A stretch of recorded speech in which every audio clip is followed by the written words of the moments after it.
Most sequels ease the audience in with a title crawl, voiceover narration, or slow reintroduction to the characters. The Two Towers does none of that. Instead, we get this. Fly, you fools!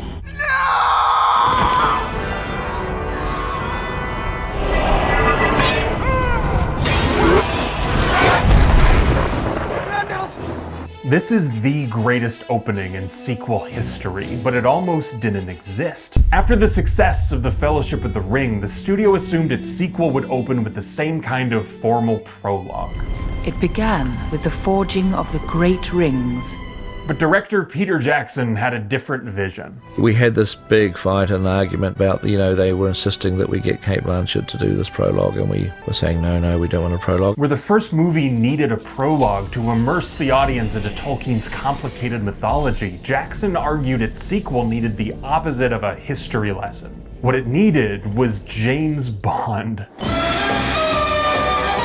I looked at it in the sense of like the opening of a James Bond film. They always have their prologue with some real balls to the wall kind of action scene. And by the time a prologue like that finishes, you're sort of totally in the hands of the filmmaker. But even though Jackson won the fight against a traditional prologue, the genius of this scene is that it secretly does everything great prologues do, which is to reorientate you into the world of the movie before you have to start giving new information and having people think about new things. New audiences are often surprised at the repeated footage from The Fellowship of the Ring, but that confusion quickly shifts to excitement. As the camera follows Gandalf's descent, instead of recapping his death, we relive it through a different perspective. A wizard fighting a demon is such a great action set piece, it's easy to overlook how the scene, like all prologues, reestablishes important story information. It not only reminds us of Gandalf's death, but also foreshadows his return, giving us important context to understand later scenes. You fell through fire and water.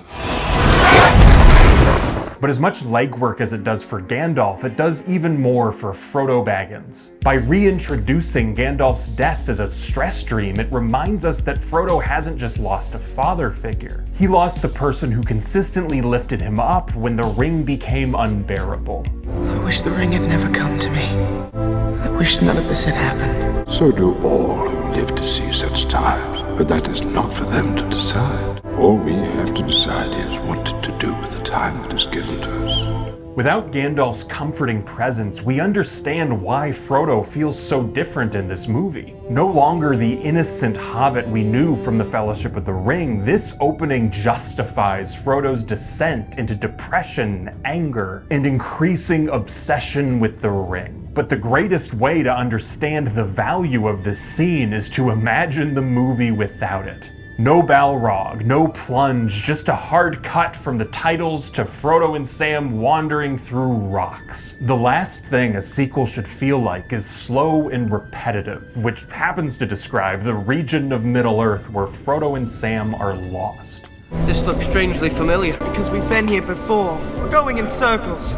This high-octane opening sequence not only improves the pacing of Frodo and Sam's journey, it establishes that all of these scattered characters used to be together, and this was the moment they truly fractured. This opening scene hides important story information the way dog owners hide pills inside peanut butter. In the span of 3 minutes, we swallow 3 hours of storytelling and character development, and we don't even notice it because we're too busy falling through a mountain. This opening sequence has become legendary, inspiring other media the same way 007 inspired it. But arguably the greatest proof of its success is how it's been embraced even by book purists, who can be notoriously nitpicky about deviating from Tolkien's story. This not prologue is maybe the best example of a movie adaptation done right. Not just translating a story across mediums, but transforming it, using every cinematic tool to elevate what the source material only implied. The book could never have opened like this, but the movie had to.